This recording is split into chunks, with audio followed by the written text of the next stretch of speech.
Welcome to the Mary Mac Show, where we will be talking about your feelings, experiences, and pain following the death of a loved one.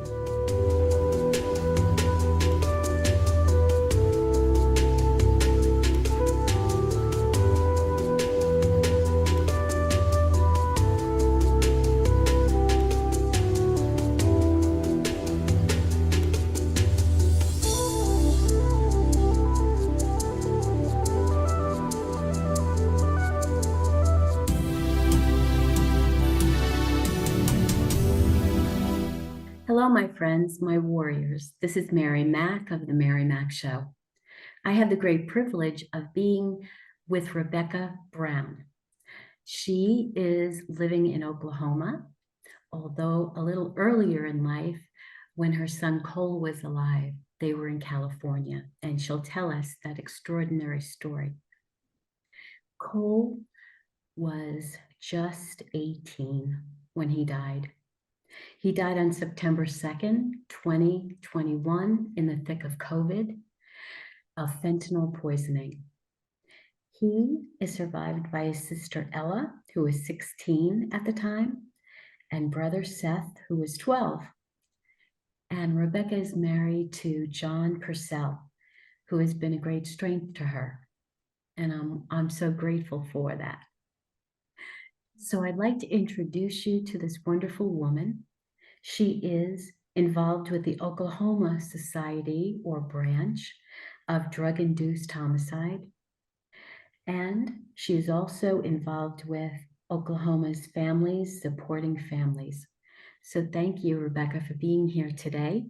And I thank you so much for taking the time out to tell us about your wonderful son, Cole. Absolutely. Thank you for having me. I appreciate it. Not a problem. And I'd love to learn more about his growing up years, your family's growing up years. You know, he had what I would consider a very good family life. He had his brother and sister. He was the oldest. You know, he was funny. He was just a great little boy. He loved to dance. He used to do the routine to Pinocchio. I don't know if you ever watched that, where he has, his strings, his legs are being held down with strings. He used to dance, we had a good life. I mean, no family is perfect by any means. Me and his dad didn't end up, separating after 13 years of marriage. And Cole, he was 12 at the time, and he did take that rather hard. That was very difficult for him. His dad had a drug problem as well. So after 13 years, you think that when you love somebody that it's not going to, wear you down. But after 13 years of dealing with it off and on from his dad, it got very tiresome. So, Sure. Him and I decided it was more me.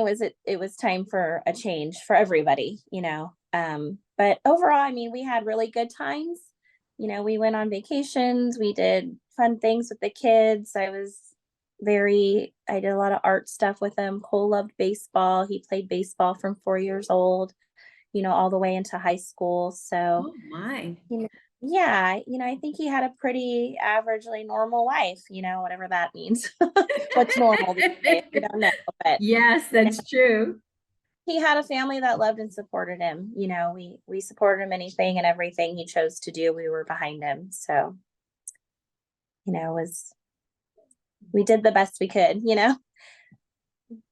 You happened to mention before that he struggled a little bit with health issues. Yes. So after me and Cole's dad split up and got divorced, like I said, he definitely had a very difficult time with that. And that seemed like that was when he started getting depressed. Cole got very depressed. And more so when his dad passed away. So me and his dad split up, and 9 months after we split up, his dad passed away. Oh my goodness. That must Yeah. take a toll on your whole family. Oh gosh, it did. It was, I mean, those are very big, stressful events to have happen, to get your parents get divorced and then to have one of your parents pass. So Cole took that. I mean, everybody took it very difficult, but Cole, you know, took it very hard. And that is when a lot of his depression started happening. He got depressed. He did have 3 or 4 episodes where he had thought about taking his life or talked about it. He was in, I want to say 3 mental hospitals around that time. And then when he was about 17, when he was going through all the depression, we were really weird on not putting him on a bunch of medication. Sure. Because when he started the depression, he also started experimenting with marijuana and taking Adderall pills from a friend at school in 8th grade. So it kind of was like, me and the psychiatrist said, well, if he's doing those things, you don't really want him on all this psychiatric medication. So we tried to get him in counseling. He did not want to talk to a counselor. I cried the day that the counselor told me I can't help somebody that doesn't want to talk to me, because I knew he needed to talk. And, in his 13-year-old mind, he didn't understand that. It was too difficult to put everything he was feeling into words, Sure. So I remember telling him, if ever you need to talk or decide you want to, that option is always there, and I encouraged him that he should. So it would seem like after that is when a lot of him experimenting with drugs started, the Adderall, the smoking weed, he started doing that. And I'll be honest, like every parent, you think, okay, kids try stuff, kids experiment. This is normal, Right. Behavior. Obviously, we didn't want him to do that, and there was consequences for actions, but it seemed like as he got older, it got more and more of a problem than just experimentation, and Cole was very much like he would experiment with drugs, whatever it might be that he was experimenting with, and then he somehow would stop for a while, and it just seemed like everything was okay, and then he would jump back into that drug scene, but amongst all the trying of the different drugs, he had these mental health issues, and that was a very, serious thing in our family. I mean, when he tried to take his life 3 times, and then after that, he had a little period where, we got him on medication. He had severe anxiety, and he also had to get more medication for that, the anxiety. And then, he ended up having a manic break. I don't know if anybody's ever experienced anything like that, but he ended up having that. And then we had to put him in another mental hospital so they could regulate the medication to get him, to be thinking in the proper mindset. So, he had been through so much. I didn't even mention he had an eating disorder before all of the depression and everything. And we dealt with counselors with all of that. I mean, I can say, like, looking back at Cole's life, he had been through so much and had gotten through it.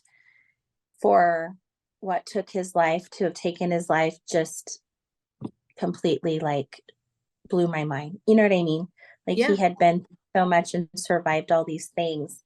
Like, I think in my mind, he was a much stronger person than he ever knew that he was, because I couldn't imagine having had a eating disorder and then being depressed and trying to take my life and being suicidal, having severe anxiety, and then being diagnosed with a manic break and bipolar, and then still able, after all of that, to go forward with life and succeed, graduate from high school and, look forward to all the things he had planned in the future, That must have been very frustrating for you. Oh gosh, I mean, I would have never thought that a laced pill would have took his, after all of that. Right. Just trying to balance out all of his issues and the medications that were being used for many of them. Sometimes it's the cocktail that doesn't work, right? It's like, Absolutely. let's try a couple of these drugs at the same time and see if that's the answer. Right. And Mm. that's what we did. There was a lot of mom talking to doctors. I mean, the mental health is so not good. Like, how mental health is treated. I sat in the hospitals with him and watched these patients that had nobody to advocate for them, Right.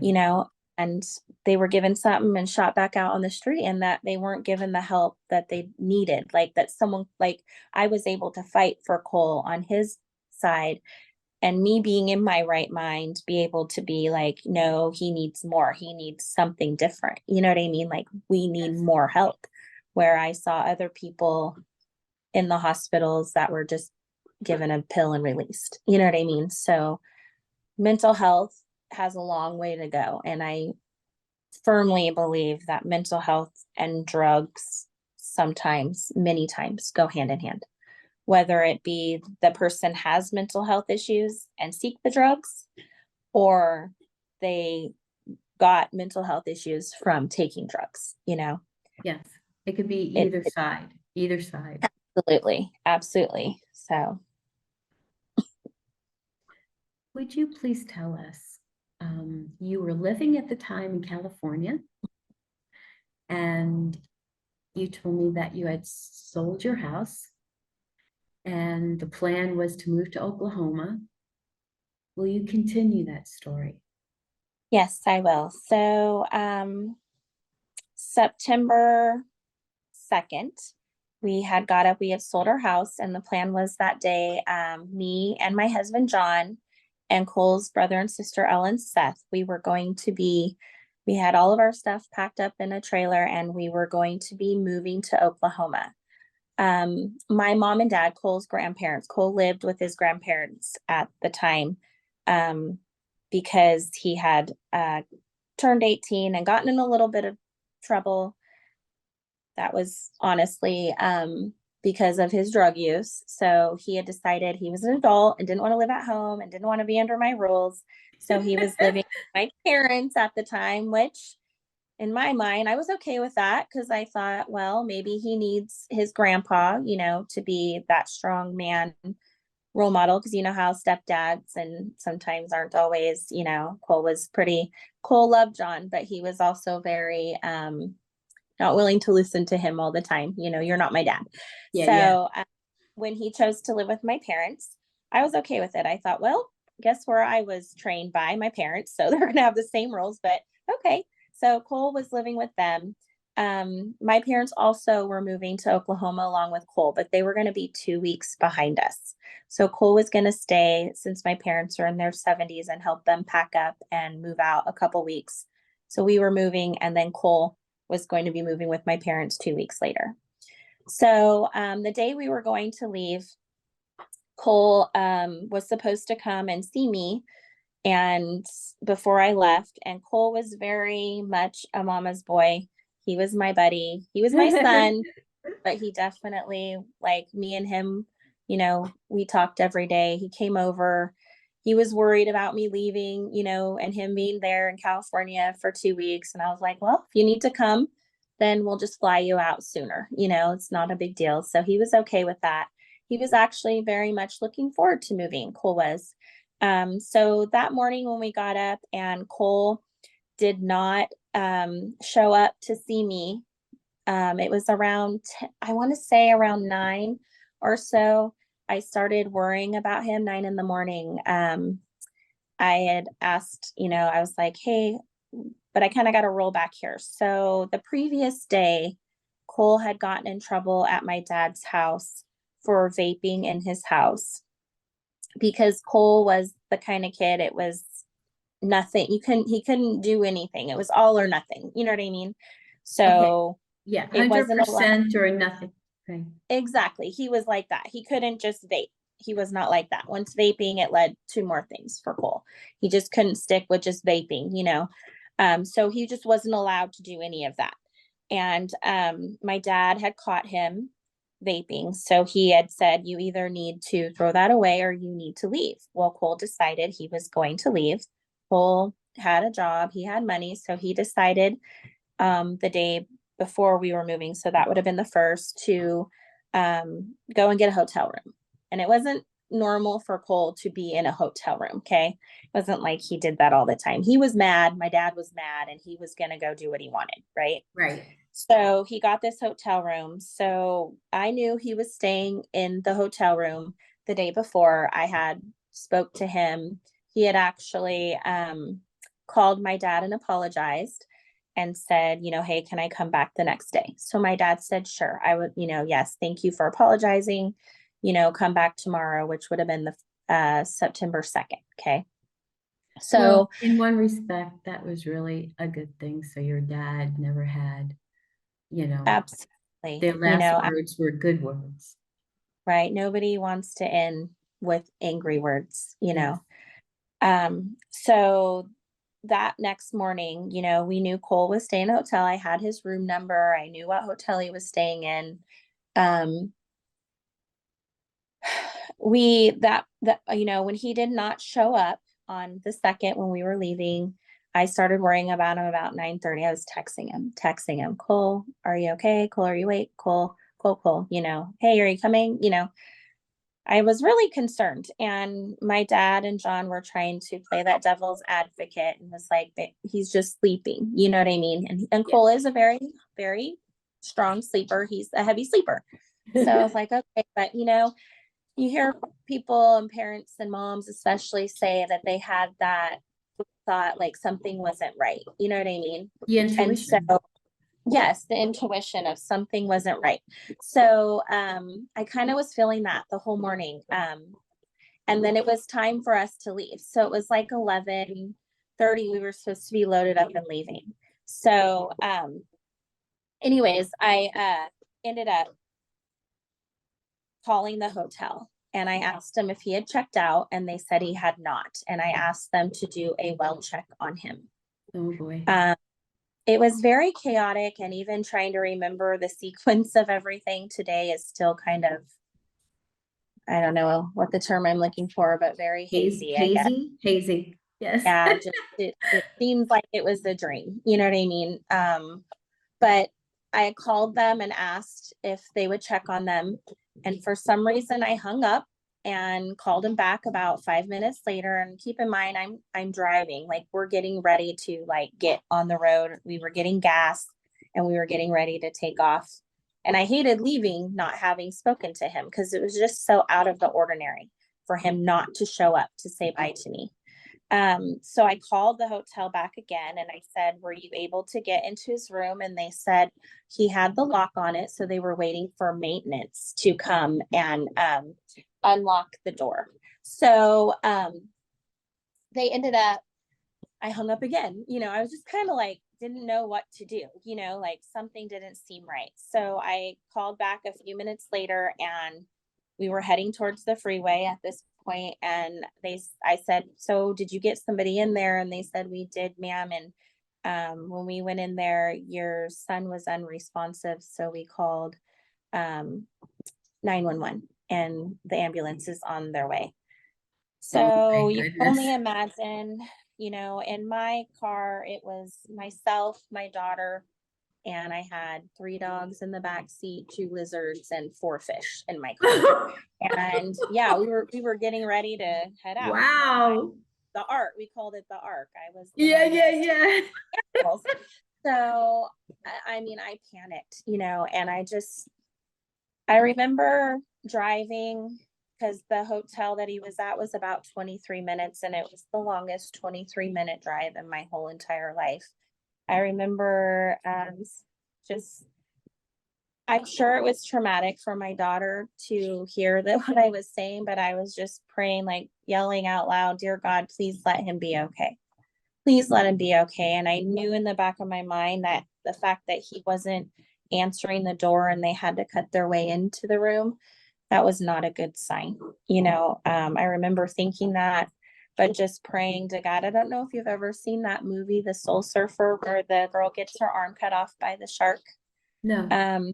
It's a movie that Helen Hunt's in, and this girl was a surfer, and she ended up getting her arm bit off as she was surfing in the ocean by a shark. Oh my. And there's this scene in there that I actually had a little PTSD moment after my son passed away about a couple months. I watched that movie with my daughter, and she's just, Helen Hunt's driving and think, dear God, please let her be alive.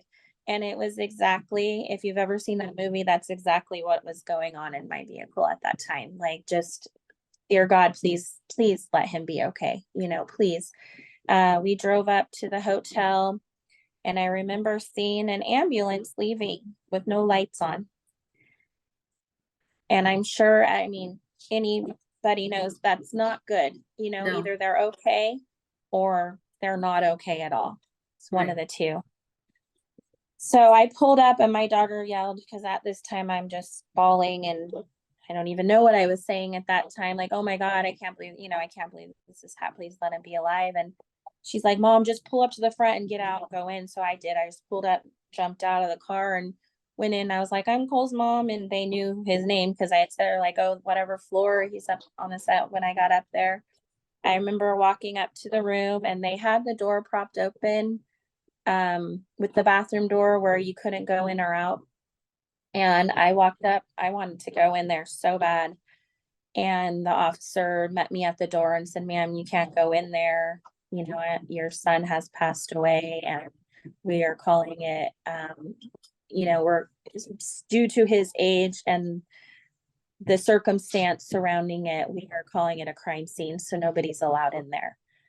Um, you know, a lot of moms say that when they heard their son or daughter passed away, they just cry. And, I used to feel very guilty because I remember I did not. I was just like, I had nothing. I just sat there like,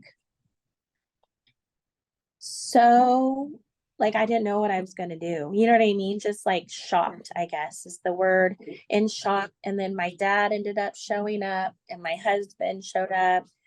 And I remember my dad just breaking down, screaming, crying, and I'm watching all this. Like, I felt like I was up here watching it. You know what I mean? Like, I Yes, wasn't there. right. And it didn't even hit me. I mean, the officers at the scene was asking questions. My dad was answering, we knew Cole had had issues with drugs in the past. So we did tell them that. And I remember them mentioning the word fentanyl there, but nothing was elaborated about it. It was just, we couldn't go in and see him. And I remember I wanted in that room so bad. You know what I mean? Like, I wanted to see him, and I asked the officer, well, what does he look like? And he just told me he was laying there peacefully with his legs, one leg tucked under the other, and his arms like crossed like this on his chest. And the police officer told me that he looked like he had just fallen asleep, you know. And I remember waiting there. God, I don't know minutes.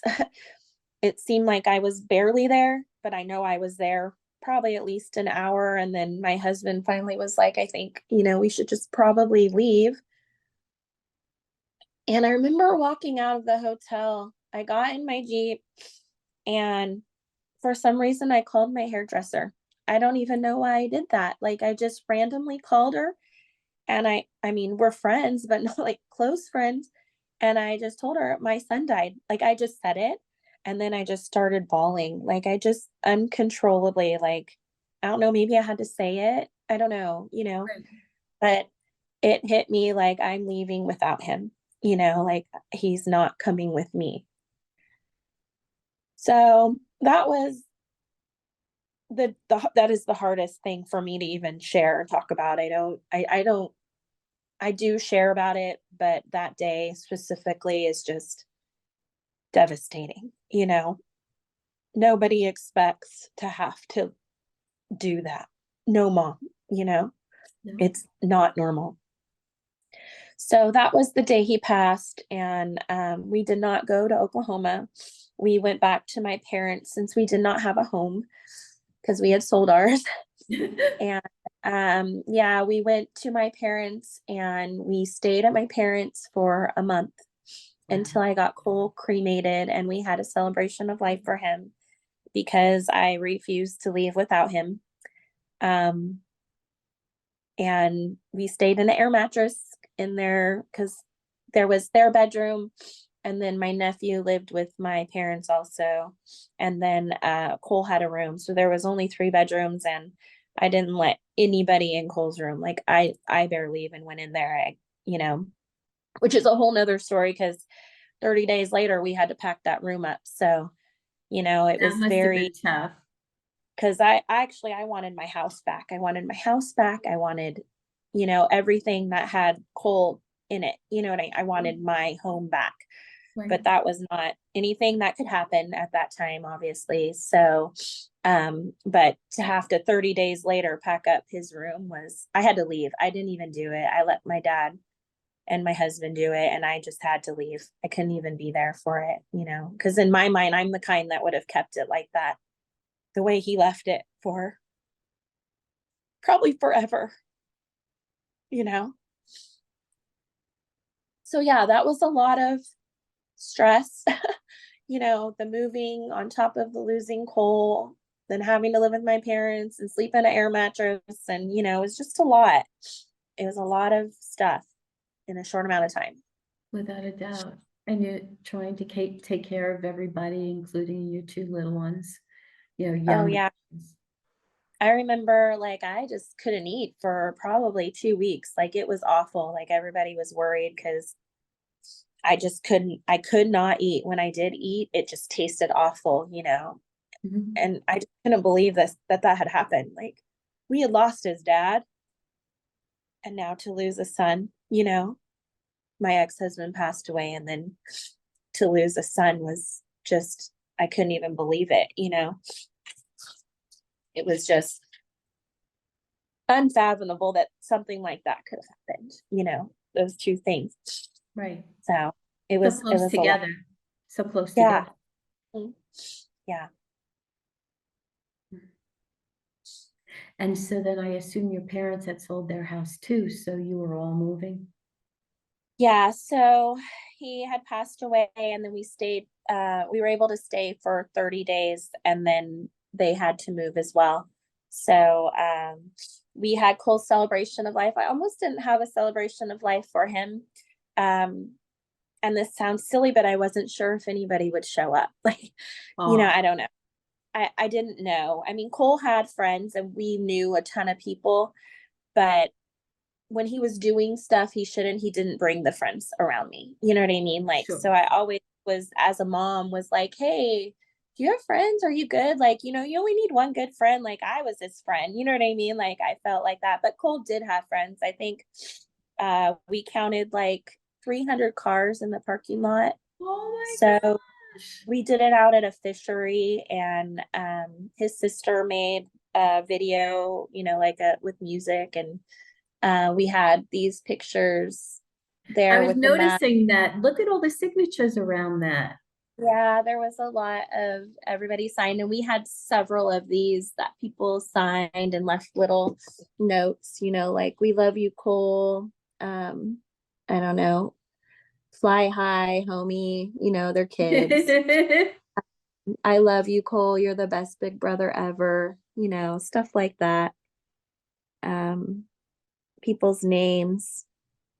So we had several of these that we had, but this is the one that I keep in my living room on my mantle. So he was very loved, and missed. Lots of people saying, we'll miss you. Um, just all kinds of really, I'm glad I did it. I'm glad I had the celebration of life for him. And I can say, like, we didn't have him cremated yet because it takes time for all of that. And we literally had the celebration of life. I want to say it was like 2 weeks after he passed. Mhm. We had it, and I don't know, everybody, I don't know if you've ever heard a mom cry, but I made a cry I never even knew I could make. You know what I mean? Yes, Like, it's not, I call it wailing. it's a wail. Cry where you're on your knees mostly and you just everything comes out. Oh yeah. I Yeah, wanted to be with him. I'm not gonna lie. You sure. know, um, didn't know how you, at that point, you don't know how you're going to live without them. How does life go on from there? What does Right. that look like? Um, so I remember a friend of mine who, she had two boys and they were good friends with Cole. They played baseball with him.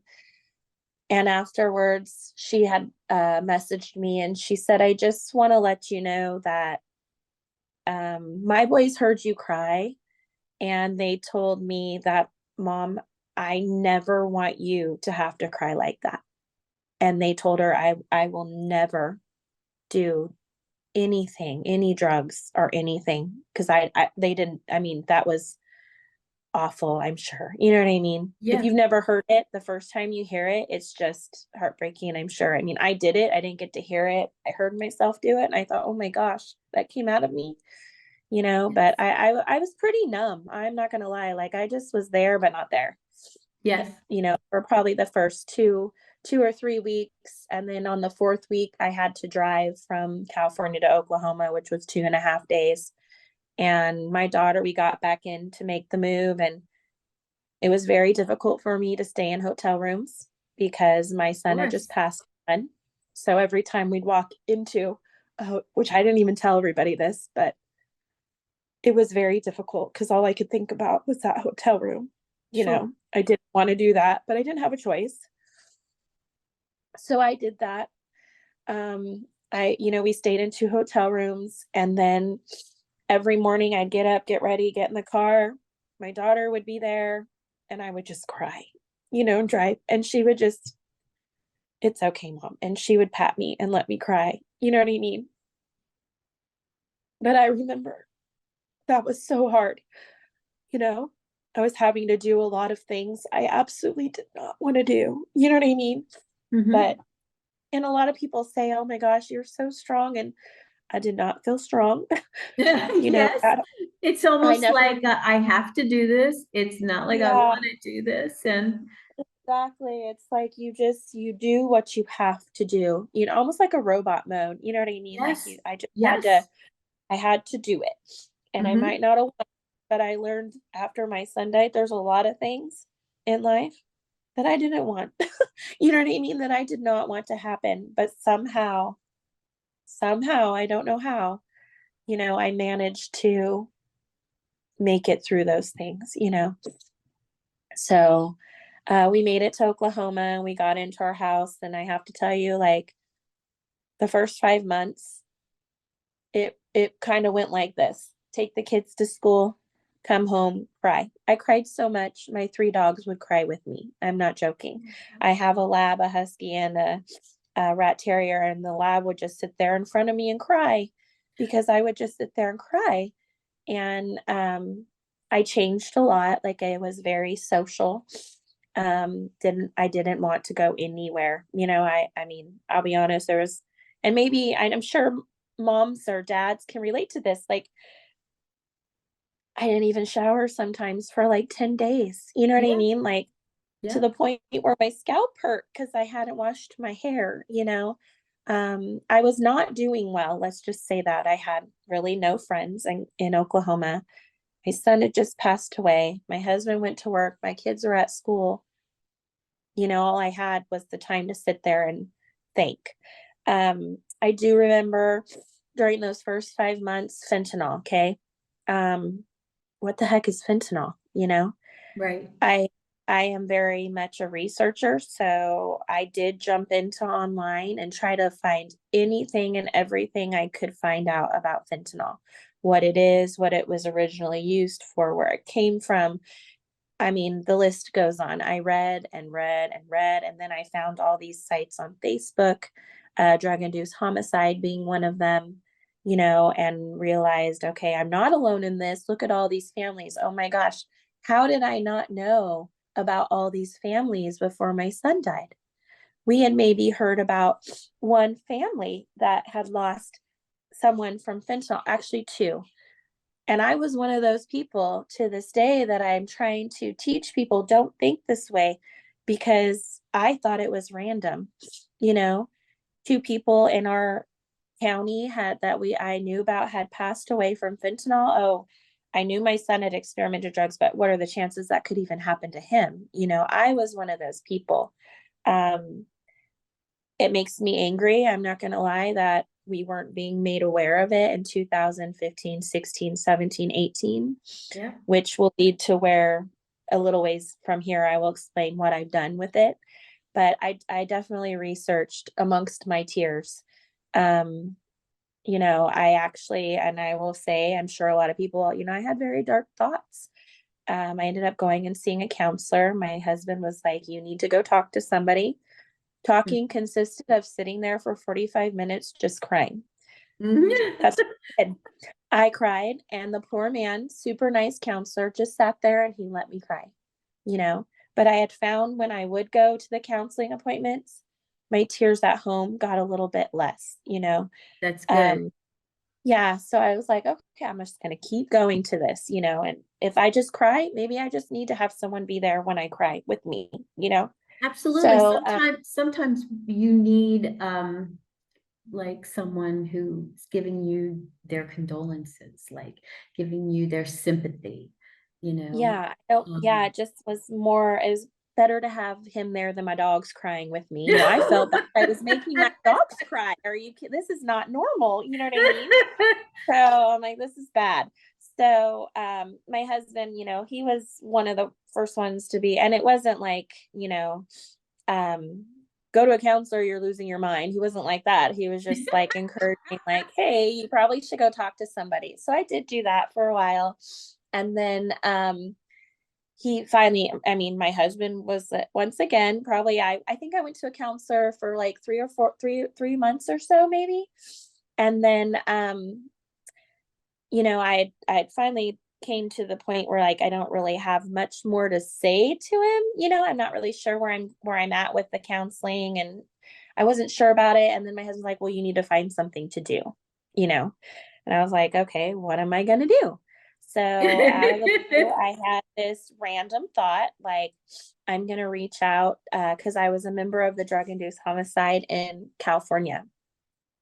And I reached out because this is where Cole passed away. So I reached out to I want to say Tara Bear and Matt Capitello, I think is how you say his last name. And I said, hey, are there any groups I can join out here in Oklahoma? I need to do something with my stuff.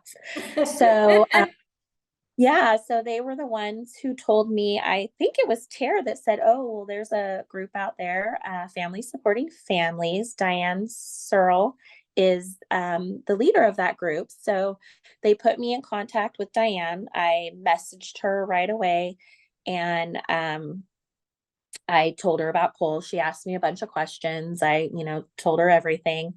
And they do once a month dinners out here. So their next dinner was like a Oh, week how or two. nice. Yeah. So I committed to going, and I'll tell you the day that I was gonna go, I didn't want to go. I'm like, are they gonna like me? I'm from California. I feel like a high school girl all over again. You know what I mean? I'm like, can I do this? What are they gonna think of me? Am I gonna be accepted? My husband's like, just go. If you don't like it, don't go back. And I was like, okay. So I did go, and I remember pulling up. Well, Cole owned a Honda Civic, a red Honda Civic. And I remember pulling up to the restaurant where we were meeting, and sure enough, there was wasn't Cole's car, but a red Honda Civic was sitting. And I'm a big on like these angel signs, I call them, Oh, you yes, know? for sure.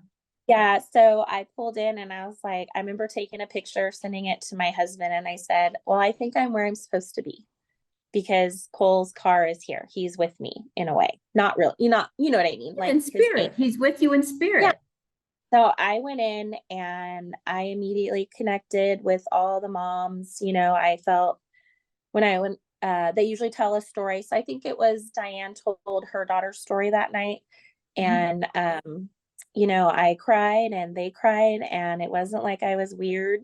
They got everything that I said. It was just, so I went from the counseling to these dinners with these moms, and I felt like that was my counseling. You know what I mean? Like I Yes. got so much. And I say to this day, that group saved me. Not that my family wasn't important to me. I mean, I will be here for my family, until God calls me.